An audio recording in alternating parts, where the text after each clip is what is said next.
Okay, we'll go ahead and get started. I'm going to go over some basics around programming, and this session is for people who never programmed before. I'm just trying to give you a jump start.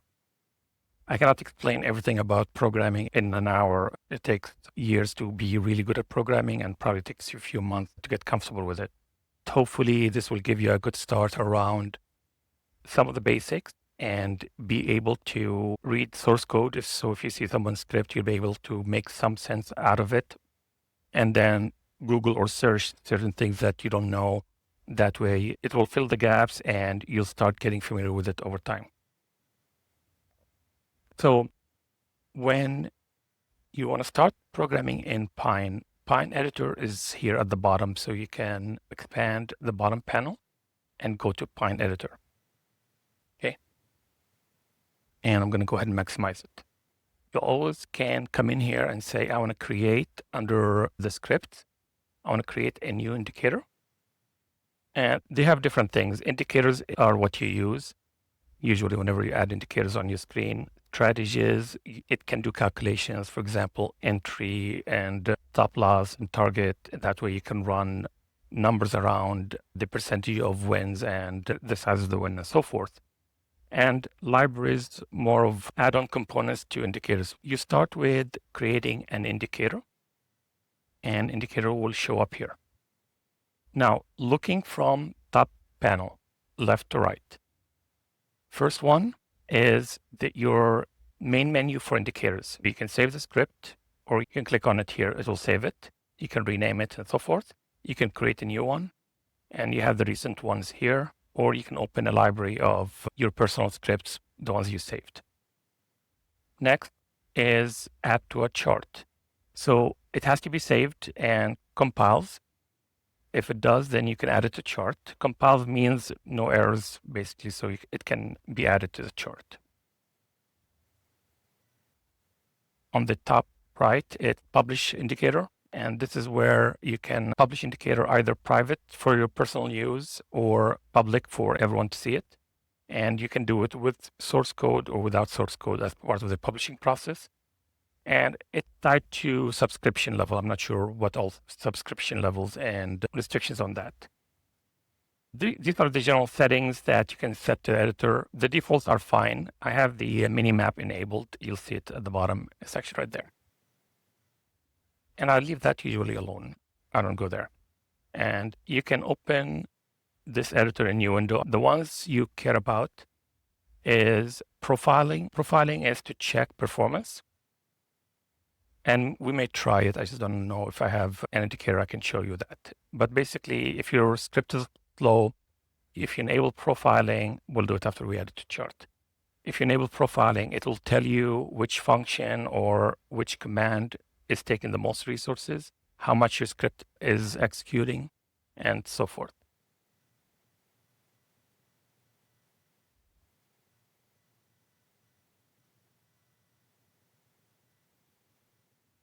Now, the main one I want to cover here is really the help. So if you go to help, you're new to Pine. You have under Pine references, you have the user manual and reference manual. For coding, you can use both, but let's look at the reference manual real quick. The reference manual is broken by sections. The variables are the things you can use and reference in your script. For example, if you want to know what the low is, that's the low. And basically current low price, the open price.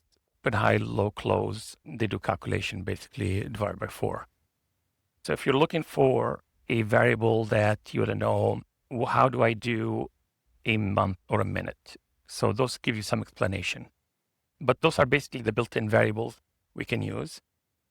Some constant, and we'll go over those. For example, the colors and display settings and parameters to functions. We'll go over some of those.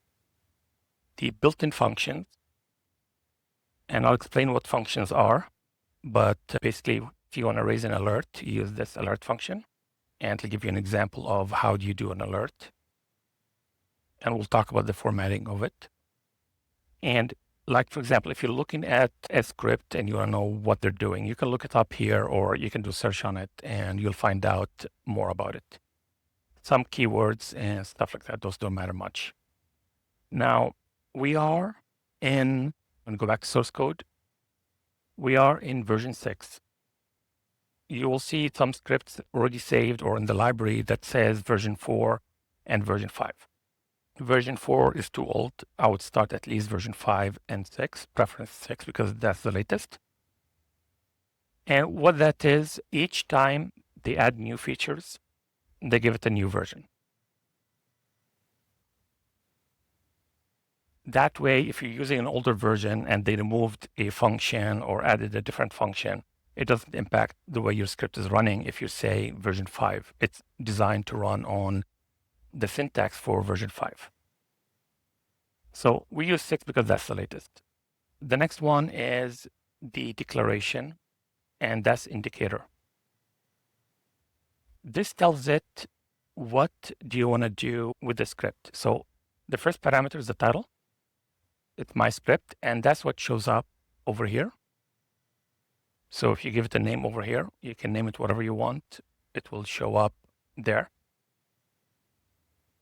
But the main ones I always use are overlay. And what overlay? Let's say overlay equal true. So you can type the name equal the value. And I know overlay is true because it tells you here it's a constant, it's a Boolean. So if it's true, then it will show. And what that tells it is basically anything I output in this script will show up on the chart itself. If I turned it off, it will show up in a different panel underneath it. So that sometimes you see people have split panels. All what that is, overlay is false or basically don't include it. The other parameters I use are max bars back. I set it to 5,000, max line count, max label, and max boxes. I set them to 500. The maximum you can have of any object are 500. You cannot have more than 500 lines or 500 boxes and so forth. Now, I'll explain what parameters are and functions. Basically, that's the line, the indicator. So when you see one, it has multiple parameters. All what they're doing, they're telling PineScript that we want to set default to allow us to do more. For example, by default, PineScript will do 50 lines. So if you have 51, it's not going to print it or it's going to remove one. I believe it will stop printing beyond 50. So I can come in here and say, for example, max lines count equal to 500. So now I can do up to 500 lines. So I'm just giving it instructions that my script can use up to 500 lines. And you can do the same with boxes and papers. And the last one is plot. And plot plots a line or basically outputs something on the screen. You have to have an output in a script to be saved. For example, it could be a line, it could be a plot, it could be a box, but there has to be an output. The script cannot just execute and do nothing. So by default, they include plot close. And plot executes on every candle. So in this script, for example, say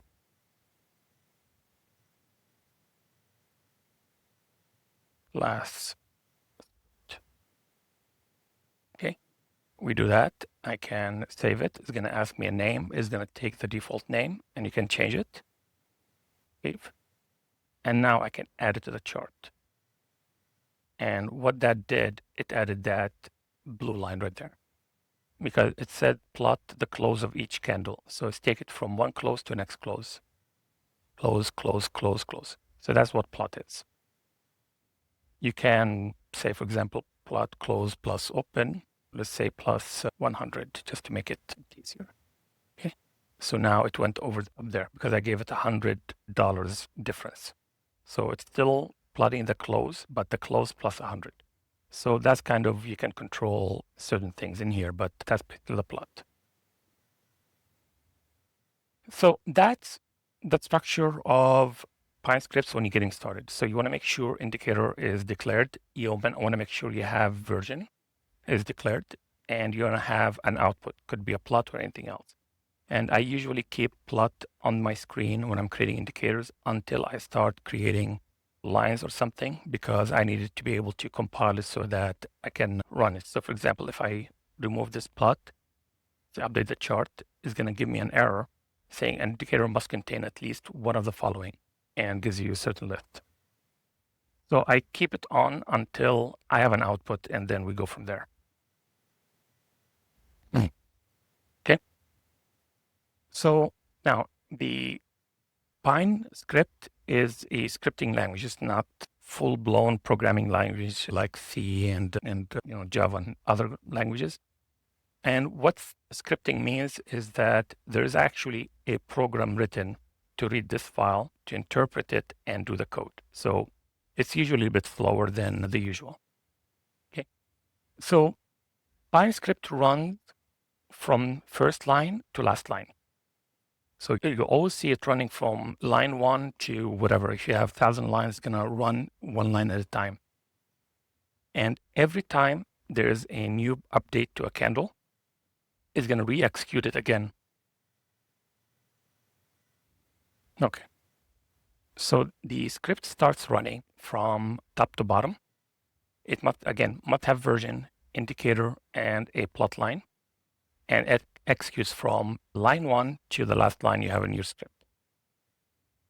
It executes on every single candle. So historically, when every historical candle, which means the one right before the live candle, from here all the way to the first candle you have in your plan, it is actually executing once on every single one, all the way to the current one.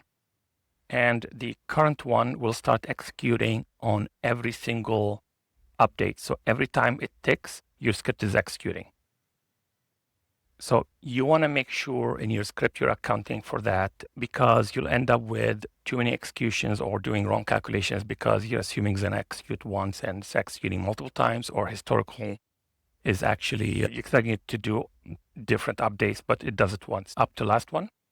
The last one is live multiple times for every tick. Before that, just once. Okay. So we usually account for that, because if you're trying to draw a line as part of your script, what it's doing, it's going all the way. For example, if you're on 1 minute, probably goes back to like a month or 3 months. And can everyone mute, please? So it goes back to 1 to 3 months. It will execute for every single one. So now you'll have hundreds of lines started printing over there before it even got over here. So you don't want to do that. You want to wait till everything loads and then you start drawing your objects. And again, this is a little bit advanced, but I just want to mention it because sometimes you start doing lines and you notice that it stopped working or is giving you problems. So going back to the script. So because of that, your script executes for every single line.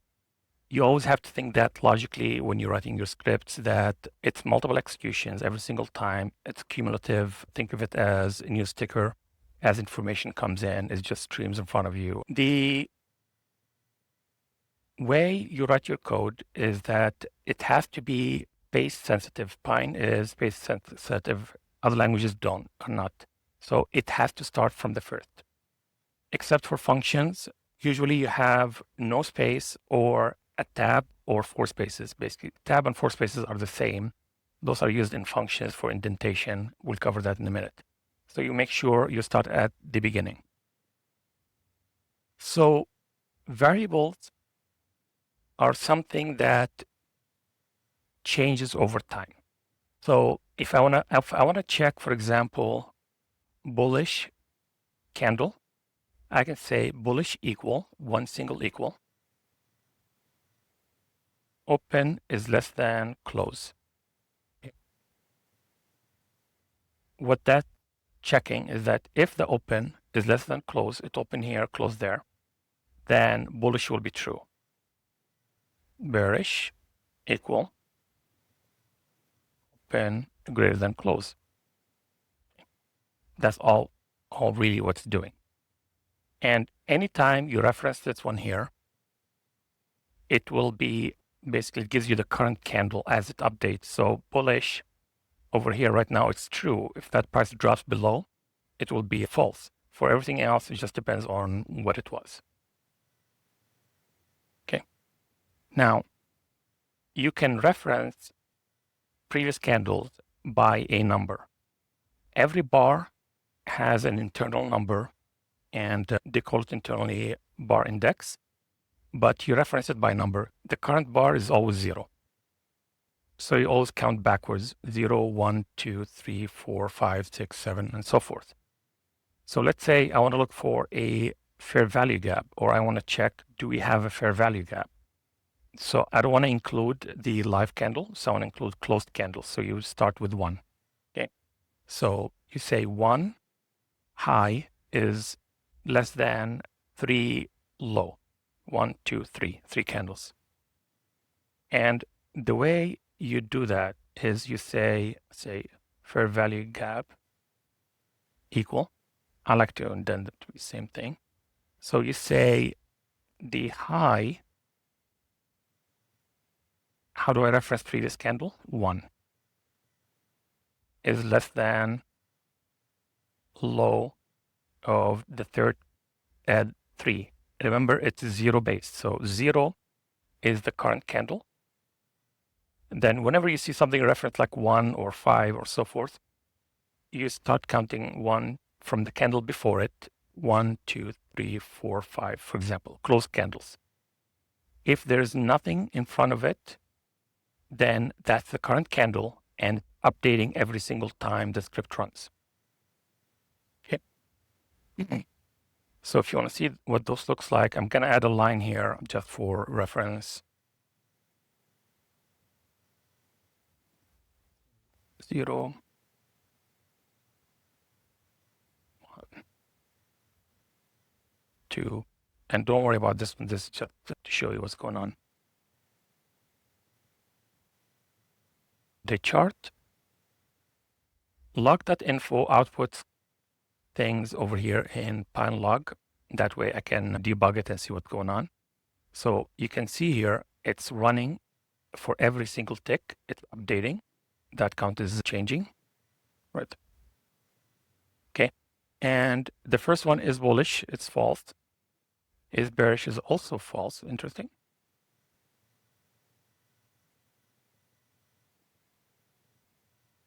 False, true, false.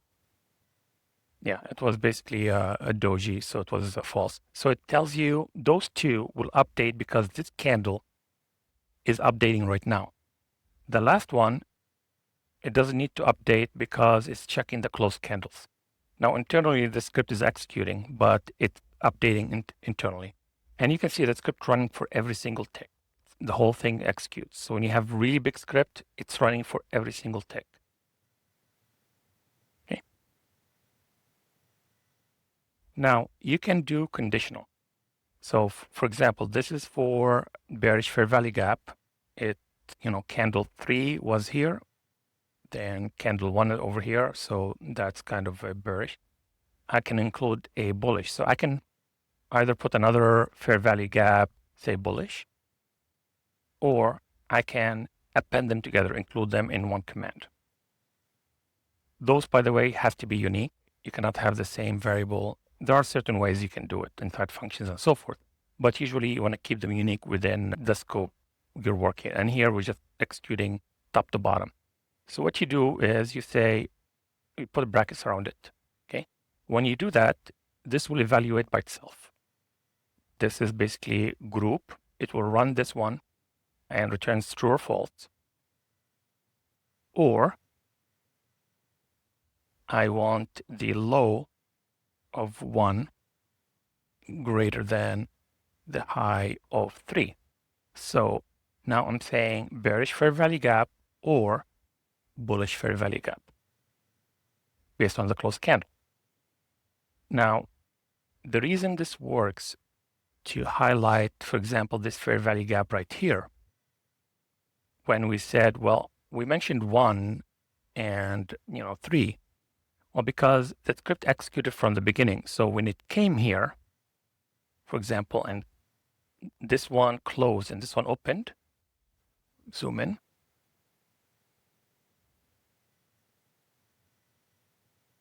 Okay. The minute this one opened and this one closed basically, and this one opened, this is 1 and this is 3 because we're not there yet. It's executing for every single script. It's loading one at a time. So you're already referencing here, this is 1, this is 3. When you come here, now this is 2, this is 4, and so forth. But at the time when the script executed, it was true. Okay. And so that's why when you put a number, just remember it references everything. Whenever this execute, this fair value gap was detected, and so forth. So we're saying either the high of this candle less than the low of this candle. Now we have a fair value gap because that's the definition of a fair value gap. Or the low of this one is greater than the high of this one. So there's a gap between them. Okay. And that's logically what you're trying to get. You're trying to understand, how do I make a statement that a program gonna understand it? A program does not understand, for example, well, highlight, highs and lows, or I want a pivot. There are some built-in commands, but usually you have to tell it exactly what you want, and you have to define what that is. If you want to make sure it's a high and a low, it's a fair value gap, but there's nothing in here, then you have to compare the open and close to the open and close of this, for example, and you go that way. So you have to include the logic in there, but the main thing here I'm trying to cover here is that you can include conditionals. Whenever you include or, is going to execute this one to true or false, and this one to true or false. So if true or true, then that's true. If you say and, then both of them must be true. And that's not going to happen because it cannot be bearish and bullish at the same time. So you have true and true is true, true and false and false is false. That's really all it is. If it's an and, both of them has to be true. And you can include more. Let's say close greater than 23,000. Okay.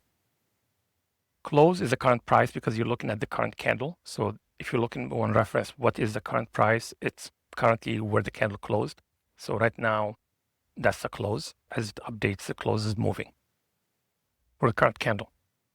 We're not referencing any index. I can do 0. That's still valid, but shorthand is just reference close. Okay. Now, if I do this, this becomes if this and this, or this whole statement together, because there's nothing dividing them. So you'll have to say if this one or this one, put a group around it, and something else. Okay. So that's how you construct some conditions, and you see scripts basically saying that. And when you look at the code, just remember, up top to bottom, every time you see a command, it's going to execute. Okay, so we got a bullish, we got a bearish, we're checking for a fair value gap. It's checking if it's a current high or the candle right before high less than third candle low, or low greater than high. Okay, now I understand what they're doing. They're comparing them and they're looking for a fair value gap. This one here. Okay. Types, usually you can do a few things here. You can just put a variable equal, or you can say, for example, bool for Boolean. All of those actually Boolean. You can hard type it. I like to always put the type in front of it because if I assign it the wrong value, it's going to give me an error. So I know I'm not going to create a bug in my script. It must have a true or false. I can have an integer. For example, I can have a float. So the difference is integer is 1, 2, 3, 4, 5, 6. A float is 1.1, 1.2, 2.0, and so forth. There are decimals in a float. And there are some other types like color, if you want to define a color, and so forth. So you'll see what those are as you start to script, basically what you're trying to do. You can start without type, but I'd recommend add a type, try to figure out what is the type, get used to that so that you know what you're building. Now, what if I want to look for only bullish? Okay. And I can say, for example, bool only bullish equal to true, and update the script. And that will check only bullish scenarios. And if I come in here, look at the script, there's nothing, just tell and visibility. What you can do is prompt for a value. So what you say, input, okay? Input, add a prompt on the screen for the script. Now you can say input and right away provide the values, but it is better to say input dot a value. What do you want it? This is Boolean, so I want to have input Boolean, because that way you prevent the user from entering the wrong value. For example, let's say you're getting a value of, number of candles you want to check, look back 500 candles back. If you leave it without it and the user types in, ABC, that's still valid entry. So you're telling it, I want a Boolean. Now, this is a built-in function. Input is a class. It's a collection of commands that exist in it. So the first one tells you it's a classification of a group of functions grouped together. So for example, input dot, and that will give you what things included in input. So input time, input float, input color. So here you can say input bool, because that's a Boolean. And now that one is a function. Okay, so you can say by default value, I want it to be true. You can type the title here, for example, only bullish. Or you can say title equal. When do you use one versus the other? If you specify them in the right order, you don't need to put the variable. But if I'm going to skip, for example, tooltip, and I want to do inline, then I have to say inline equal, because I'm telling it that's what I want to update. So if you see something equal inside a function, what that's doing is they're looking for the right variable to pass the function. Okay. So if I do just that and now update the script, if I come in here, now you have only bullish. This is added recently, show and hide the parameters. We don't control it, but ours is here only bullish. So we can say, show me only bullish or not. And in the script now you can say, for example, only bullish and something, for example. So if this is true and this is true, it will do something. Otherwise, it's going to be false because this is true. Another one, for example, it is bearish, so it's not going to be true. And you wouldn't do it here because you already know what you want, but some conditions you may need it there. Now, and if you have questions, go ahead and type them. Now, the other thing we do is our conditional statements. So that's fine. I can define variables. Even though I said bullish, open, less than close, if I want to reference, so this is open versus close, I can reference this one, open versus close, or that one. I don't have to type in that one for every single value. So for example, I don't need to do, this one here where, okay, 1, 1, 2, 2. Okay, I don't need to do that to reference basically older ones, and that would be 1 and 2. Okay, what you can do is actually reference it itself. So I can say bullish, previous one. I can give the variable the number. So it will know to get the previous value. So PineScript stores the values as it updates. So because the candle closed, now it's the last update for it, it becomes 1. So when this candle closed, that becomes, right now it's 0, it becomes 1. And you can reference it by saying, bullish 1 or bullish 5 and so forth. Now, the other thing you can do is that, okay, we have values. We checked, is it bullish or not. It's a fair value gap or not. What do we do with them? You need to have a conditional statements. We call them conditional statements. And that's usually, it's an if statement. So you have if you want to do something. So if bullish and fair value gap, for example, enter. Okay. What that's saying, if we have a fair value gap and we are bullish, I'm going to do something. So you put if statement. That's what the if statement is. And similarly, I can do here if bullish and fair value gap or not bullish. So double negative becomes true. And if it's true, becomes false. Okay. If not bullish and only bullish, do something, for example. And again, I'm not doing proper logic. I'm just adding syntax here. So the content under the if will only execute if those values are true. So in here, inside an if statement, you have to have 4 spaces or a tab.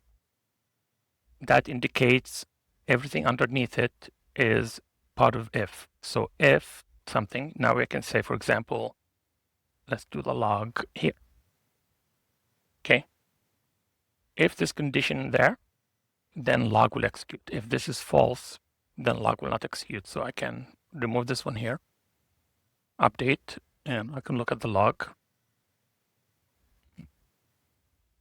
So I can see these here, but only for the candles that are true. So I can go in, this one is true. The one before it, it's bullish, and the one before it is a fair value gap. This one is true. Well, it's updating right now. So you have to go back and check. Okay, this is true. It's a bullish and there's a fair value gap. So that's how you do conditional. And then you say else if you want something else. Then same thing. You can have, for example, plot close. Okay. But remember, if you have a space here, you see that line? That's not going to compile because they have to be 4 spaces.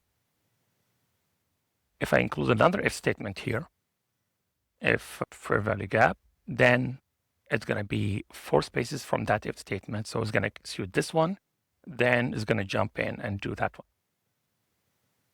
Okay.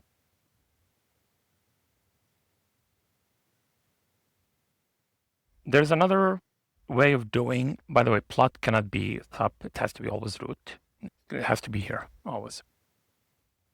And you cannot have something missing. For example, I cannot have this one here missing. It's very strict. You have to have everything aligned and correct. Spaces, open and close. If I have one extra bracket here, then it's going to fail. It's going to give me the underline here, syntax error.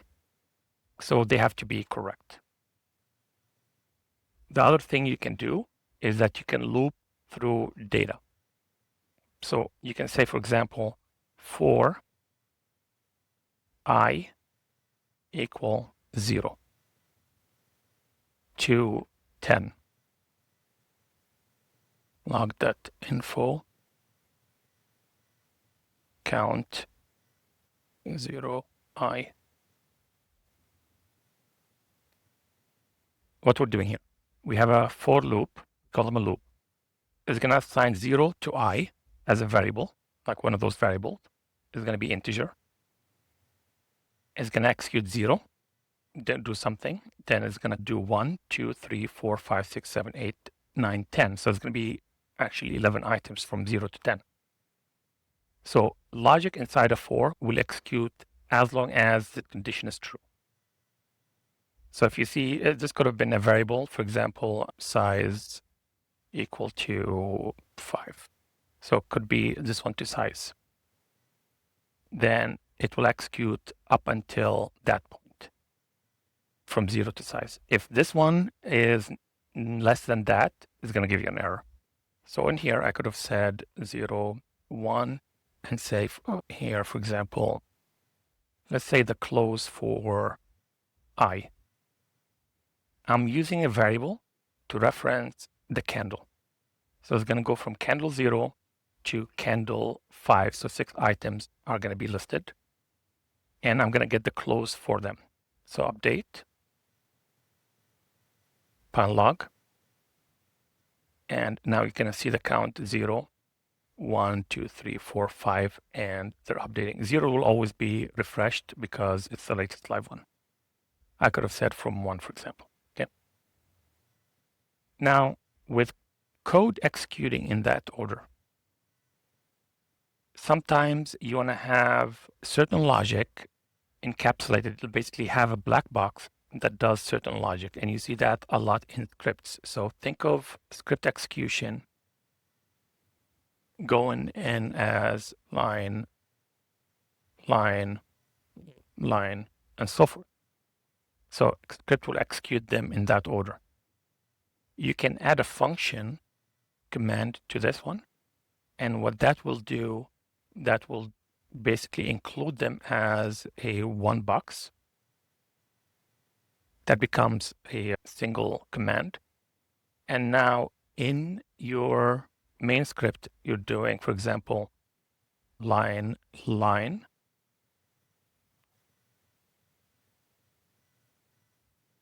In here, you can reference this one here. Okay. You can call whatever name you gave it, you can call it from here. So it's going to execute this line. It's going to execute all that code and then continue. So those are functions.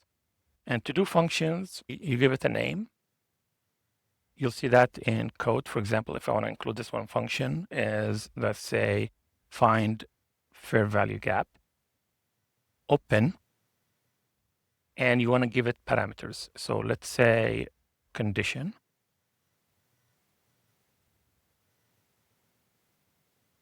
You say equal, greater than, okay? And these have to be tapped. So now this one here, it's a function. It will never execute unless I call find fair value gap and pass the condition. That's a function. So in here, I could have said find fair value gap, and you see the condition there. And you can say true, or you can say only bullish. So now find fair value gap will only execute based on this one here. I have parameter. Let's see. From there. The argument, okay. Cannot be avoid. That's fine. That's because of log command. But that's kind of what, how you structure the code. So usually when I code, I put all the inputs at the top. Unless the scripts do that, you'll see lots of inputs here. And what you do is scan down. If you see lines like that, that means it's assigning values to use later. If you see functions, you skip it because that function does not execute until it's called later. And they're in order. Function has to be above where it's going to call it. I cannot call find fair value gap here. It has to be below it. Okay. And you walk down the order. So if we look at some script, like for example, I have a script over here. Let's hide this one. For example, I'm looking for 3 fair value gaps in a row. So I call it 3 fair value gaps. And if there are 3 fair value gaps, of course, you cannot find any right now. There we go. It's going to add a label to it. So 3 fair value gaps, 1, 2, 3, and bearish ones somewhere. Okay. So let's see if you can read that script.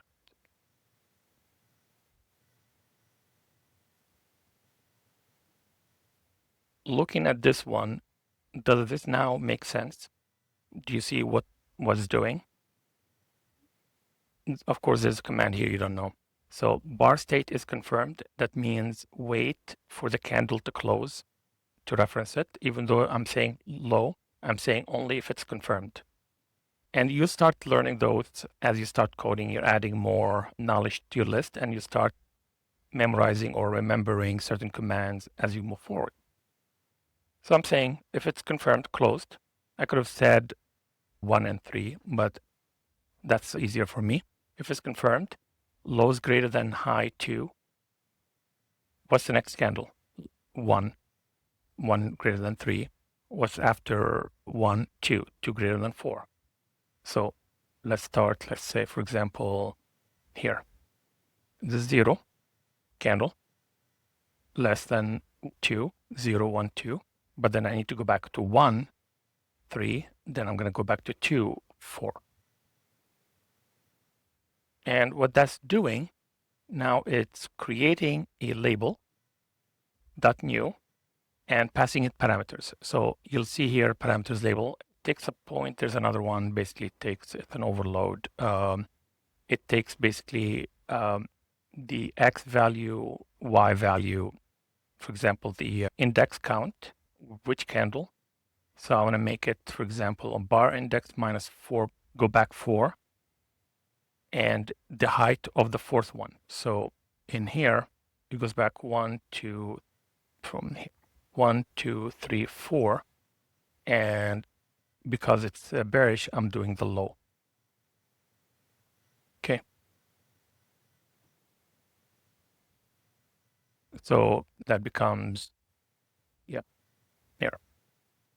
And the color, what color I want it to be, I want it to have labels, color, basically put the background, and then text color equal to black, and so forth. And that's all what this script is doing, and that adds labels everywhere. The other one, I had this one I wrote years ago when I was starting. And I was like, okay, that's cool. We can look at it. Those are moving averages. And if you look at the code here saying I want EMA or SMA, the length, I want 10 SMA or 10 EMA. And I want to have 6 of them. Okay. If you look, you click on that one, it gives you source code. So what are we doing here? I'm getting the input of moving average type, EMA. Options are EMA or SMA. This creates the dropdown. I want an integer for the length for the first one. This is the title. Default value is 10. This could have been 10 here, like in here. Source, input, close. See, now I did not include type, and I did not include type here. It's okay. It'll do that. And part of this one, but basically I didn't know what the type close was, and it was source. So I'm doing this for 1, 2, 3, 4, 5, and you can see those are the inputs, and that's what shows up there. Go down. This is a function. The name of it doesn't matter. It's just a function. I want the type, the length, and source. And again, the name does not matter. And all what they are, see, we have 6 of those. I can repeat the same logic 6 times, or I can create a function that does the same thing, but I pass it the values. So what you do here, you say the function name, whatever you named it, you can name it whatever you want. And then I'm passing it type 1, length 1, source 1, 2, 3, 4, 5. So I did not have to rewrite this code 6 times. I'm just calling a function. So when the code executes, it will grab the settings, sees a function, is going to skip it, is going to see, okay, this one requires a value from here, execute that and returns it. And the way you return something from a function, you just put it online by itself. So I created a result. So when you see a command by itself, that's a return value from that. So execute that, returns result. If neither of that, return 0 basically. I could have just said, results there.